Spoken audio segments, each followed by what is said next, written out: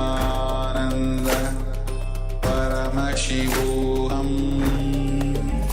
Om Nithyananda Paramashivoham Om Nithyananda Paramashivoham Om Nithyananda Paramashivoham Om Nithyananda Paramashivoham Om Nithyananda Paramashivoham Om Nithyananda Paramashivoham Om Nithyananda Paramashivoham Om Nithyananda Paramashivoham Om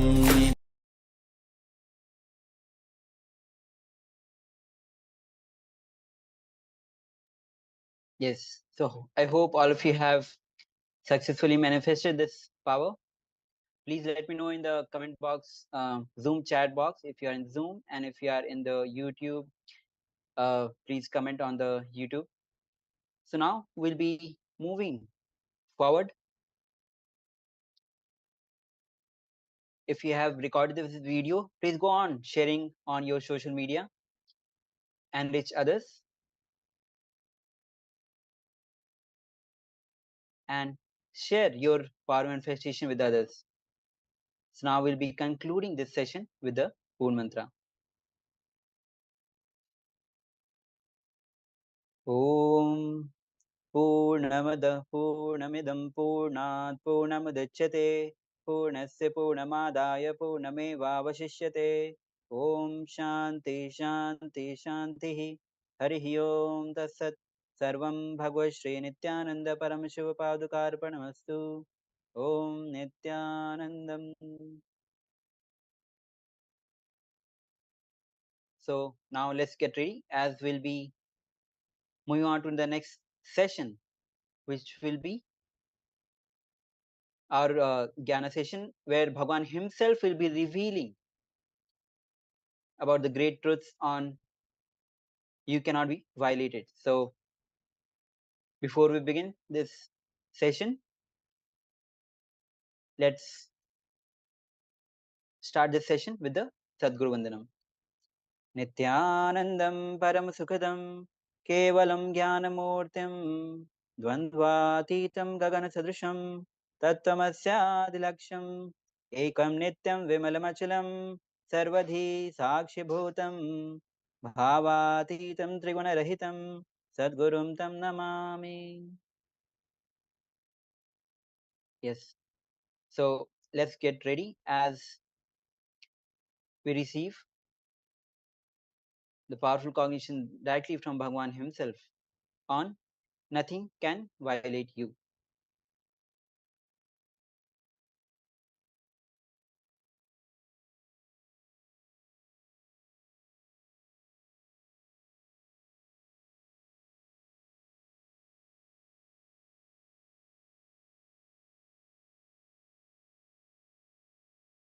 Your life is not made of the situations outside, but it is made of the stuff you are made inside.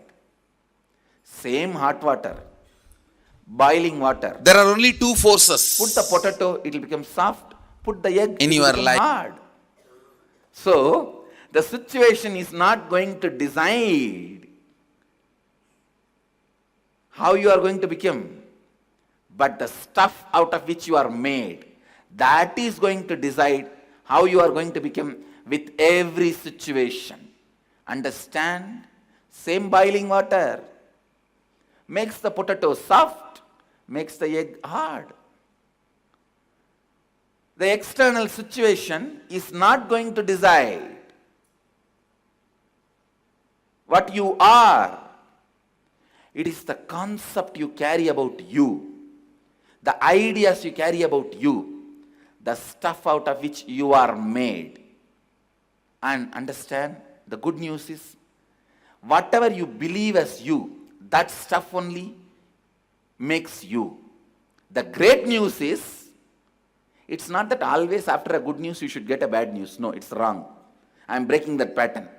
First good news, then great news. The great news is you can transform, alter the way you perceive and raise yourself to a matured level. Understand?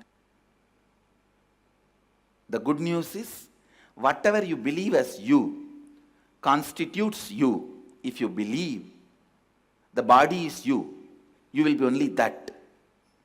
That is the one main reason I feel so sad about the people who believe that they are only body. Because the people who believe they are only body, they have only one birth, they stop the possibility of growth, and they are just stuck in the causal layer. When they die, they are stuck in a plane, in a zone called causal layer.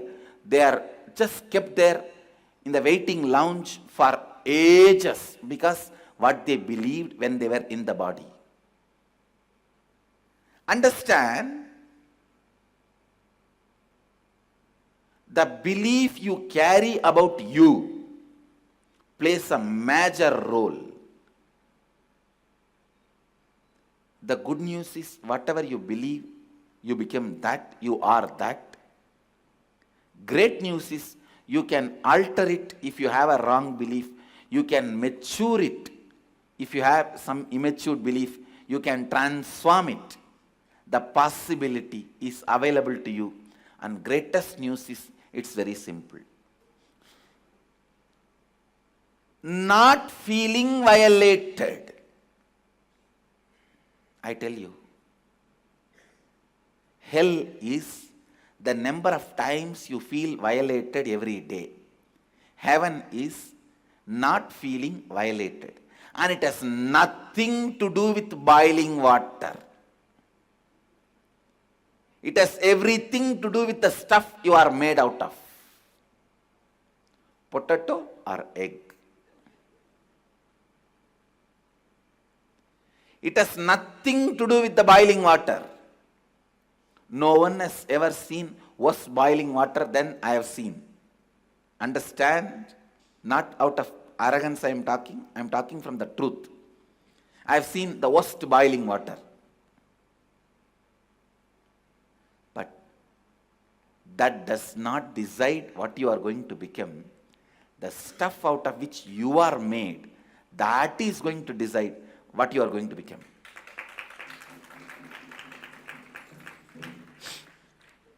Are you a potato or egg?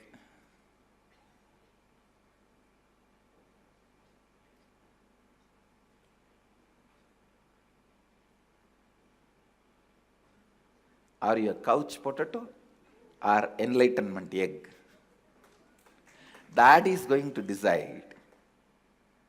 Understand, the external situations does not decide you constantly feeling violated or you constantly feeling strengthened. Whenever I face the boiling water, I only felt possibility for reinventing me is available. Yes, now I can reinvent myself in a much better way. I tell you, if there is a snowstorm, God will give you the ability to grow hair just like polar bear.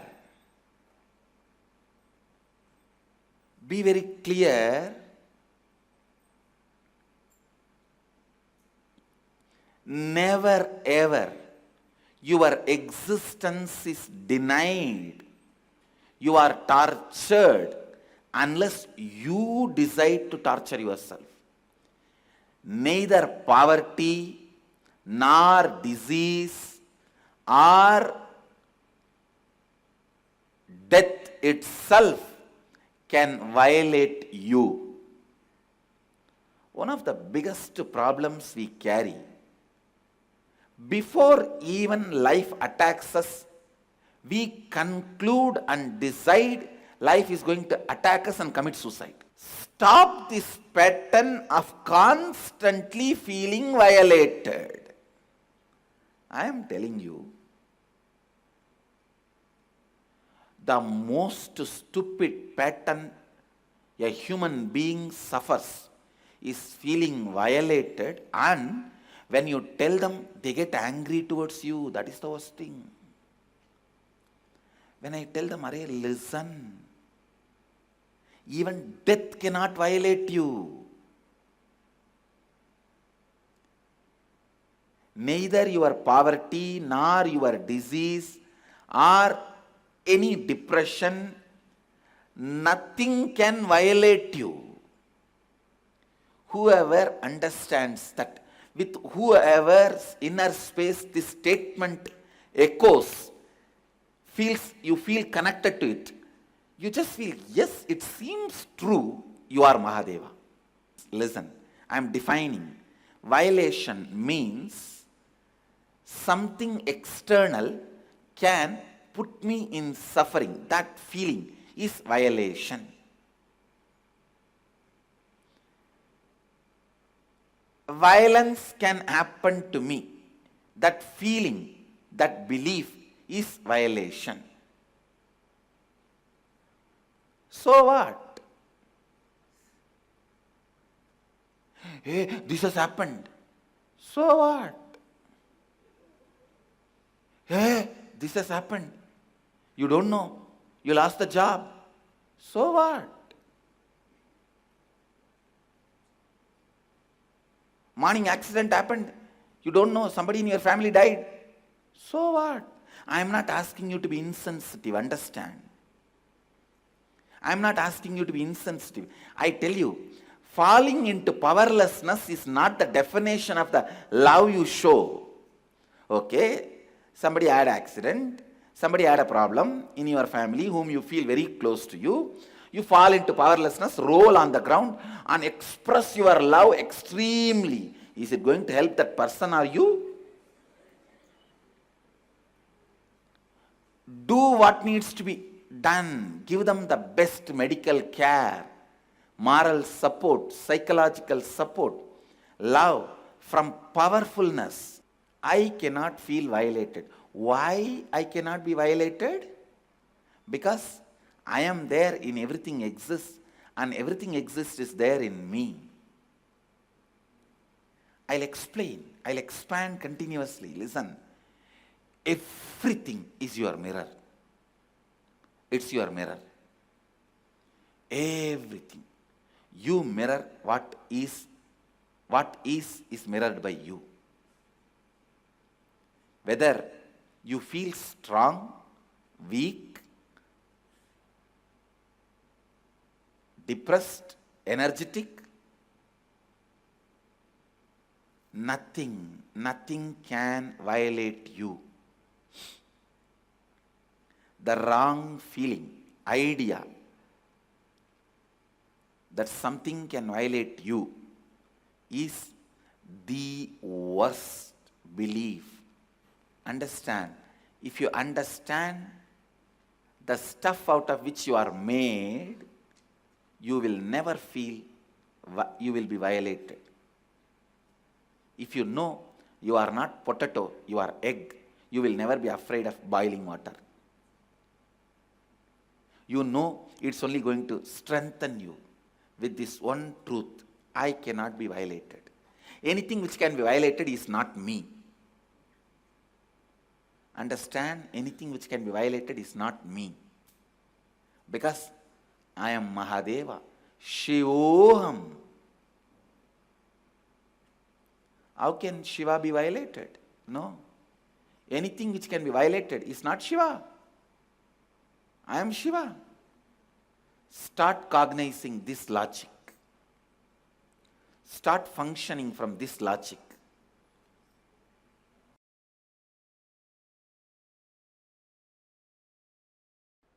Within a month of regular completion, you will realize how you yourself cherish so many things which you want to give up. How you yourself celebrate your ignorance. Find out the reason why you celebrate your ignorance, irresponsibility.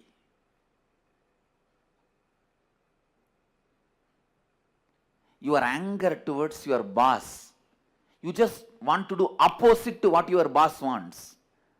So what your boss wants? He wants you to be responsible. Come on. Let me become irresponsible and challenge him. Let's see what he can do to me. He cannot get anything out of force from me. But fool, by this decision you destroy your possibility. He will not be the loser, you will be the loser. It is like a stupid, you drink the poison and expect your boss to die.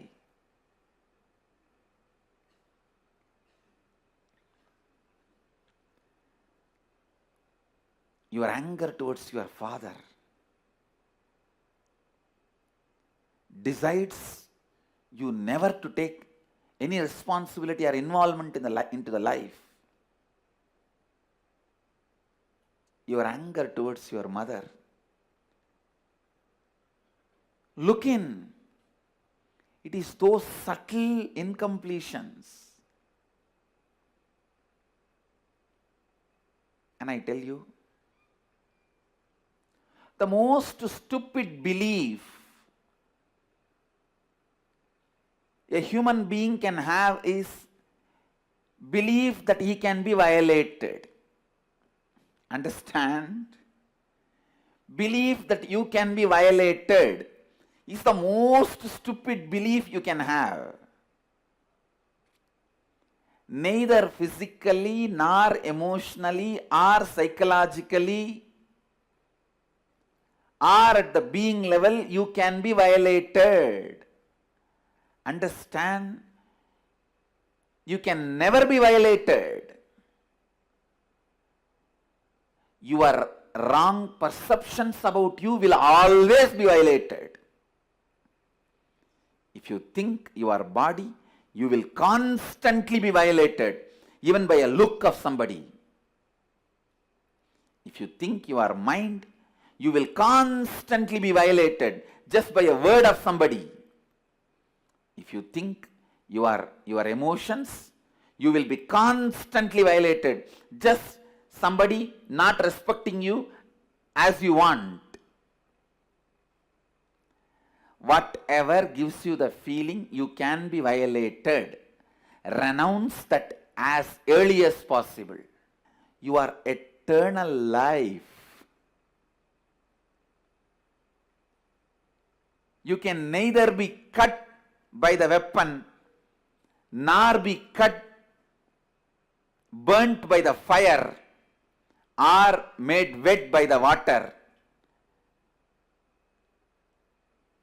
or can be dried by the air. Your eternal life.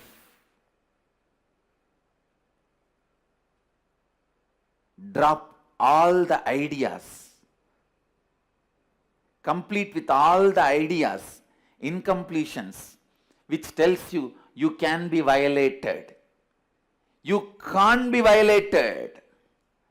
Understand, the belief you can be violated is the worst violation can happen to you. You can neither be violated in body, mind, being, emotion, in any level. Anything which makes you believe you can be violated is the violation.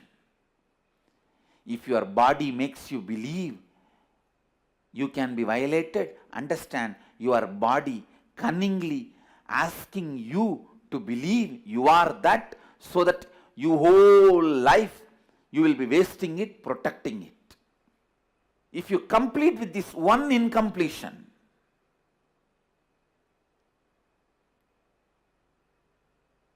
You are Mahadeva. You achieved the space of Nithyanandoham, Shivoham. Just this one idea that you can be violated should be completed.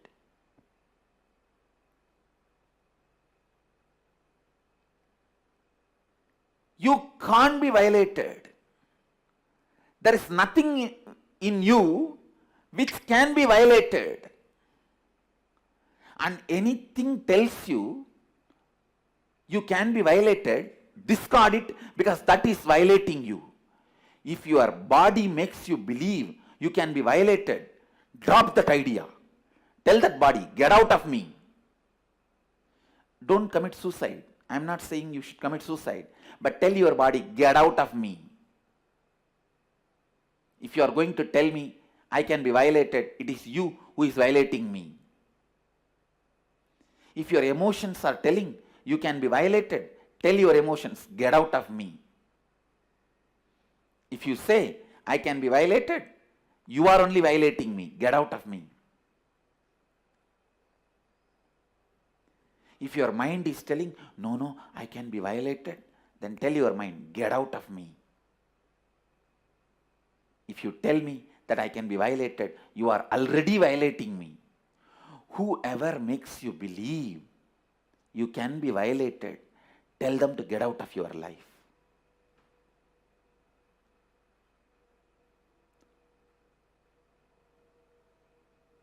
You can never be violated. There is nothing in you which can be violated. As Bhagavad Gita says, Nainam Chindanti Shastrani Nainam Dahati Pavakaha Nachainam Kletayantyapo Nasoshayati Marutaha. Weapons cut it not, fire burns it not, water wets it not, wind dries it not. You can never be violated.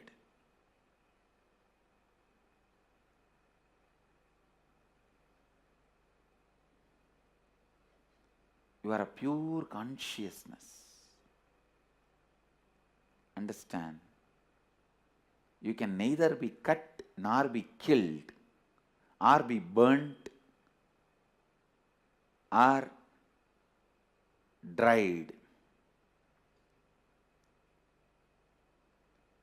And I tell you, if you create your whole nervous system with this one clarity, I can never be violated, what a power you will radiate to God.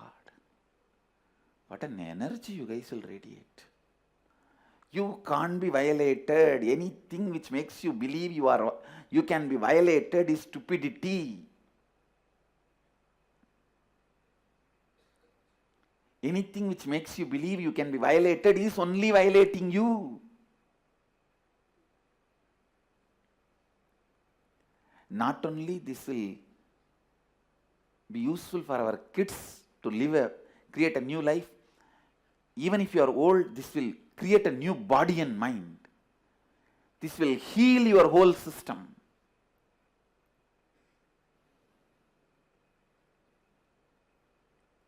The truth is, you can never be violated. Physically or mentally, emotionally, psychologically, consciously. There is no man, no woman, no human, no animal. It's pure space of Advaita Satya, Advaita Anubhava, Advaita Purna.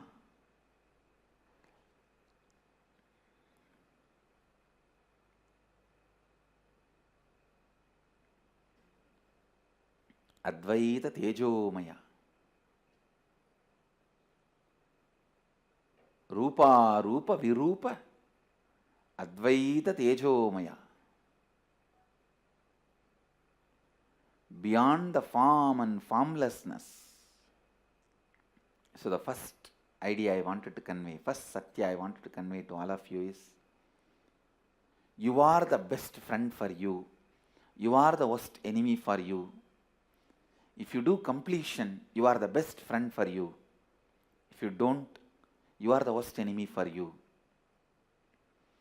You are the God for you if you do completion. You are the demon for you if you don't do completion. This is the first Satya. And second, the greatest Satya. Today's message for all of you from Kalabhairava directly. You can never be violated. You can never be violated.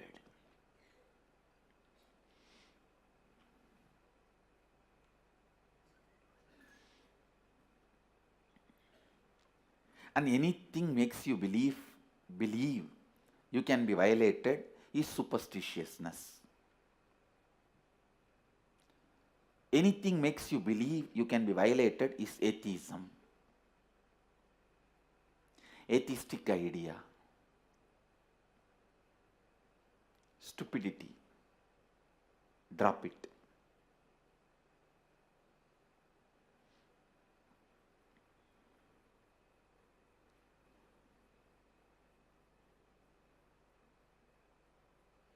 I bless you all and request Mahakalabhairava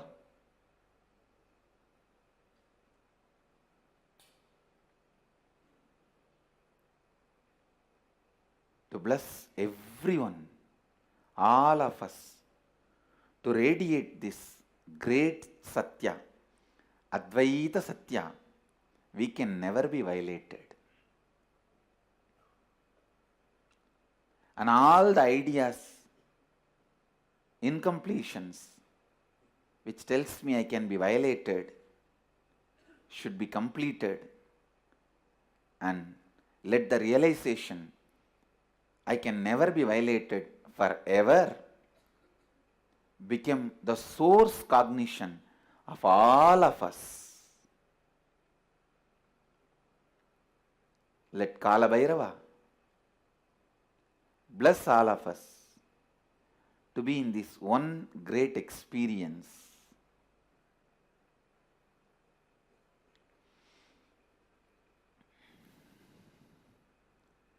The essence of today's satsang, I cannot be violated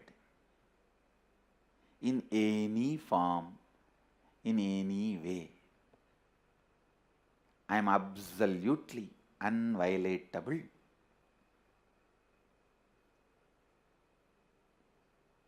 I am absolutely non-violatable. Then you will become non-violent. The real non-violence will happen only when you know you are non-violatable. Because that gives you the tremendous fulfillment, completion. Then why will you violate somebody? It's a completion. Makes you give the space of completion to others.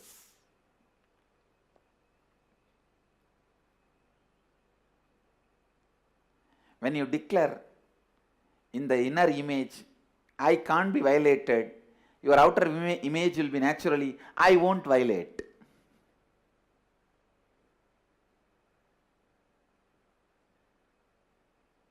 Others' image will be, he will not be violating. Your life image and others' image will be, no one will violate no one. No one will violate anybody.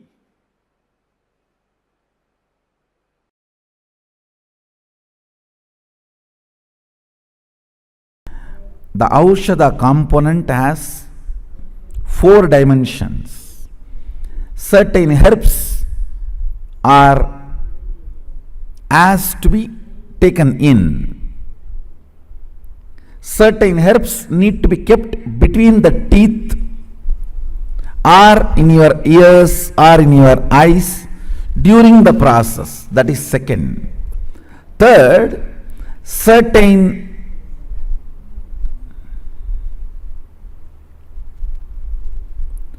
mutation,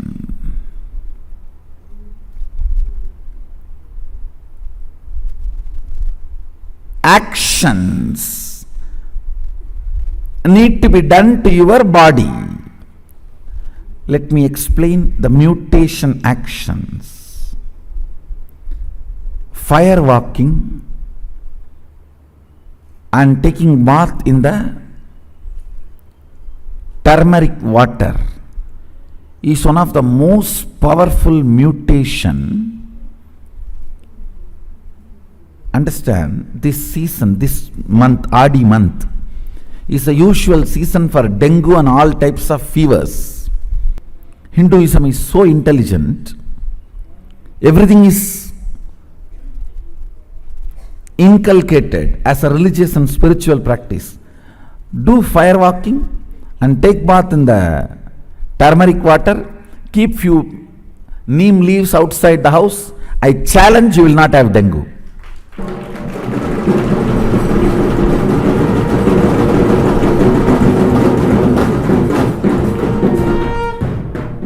You will not have any of these fevers, these problems. Even with dengue, if you go to doctors, many doctors say, no, boil neem leaf in the water and drink. If you walk on fire, the small wounds may not get created. Whether it gets created or not, it is mutation of the body. See, one of the side effects is health. There are other side effects where certain intense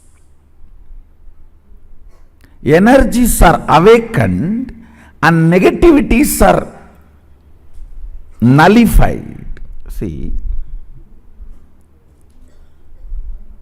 the depth with which you feel violence and violated, with that same depth, if you feel sacrifice and commitment, devotion, that violence in you will be muted. The actions which you will feel violated if you are forced, you are doing it voluntarily in the name of your devotion and commitment and sacrifice to the God or goddess, becomes tapas, mutation of your fundamental instincts. If you are pierced, you will feel violated. If you are put in fire, you will feel violated. You will become violent. That same instinct is kindled. You go through that same instinct, that same action, that same thing with the clarity dedicated to my Kuladevata, dedicated to my Ishtadevata, my sacrifice to my Ishtadevata, Kuladevata. The same intensity is awakened, but muting your feeling violated. Sacrifice mutes, transmutes the feeling violation. Tapas transmutes the feeling violated, violence. Understand? Certain acts like fire walking, body piercing, all these are the third dimension of Aushadha. They are all third dimension of Aushadha.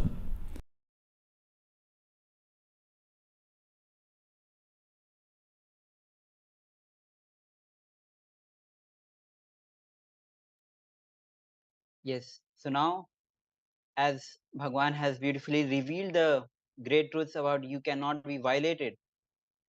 When you declare that you cannot be violated, your outer image will be, I won't violate.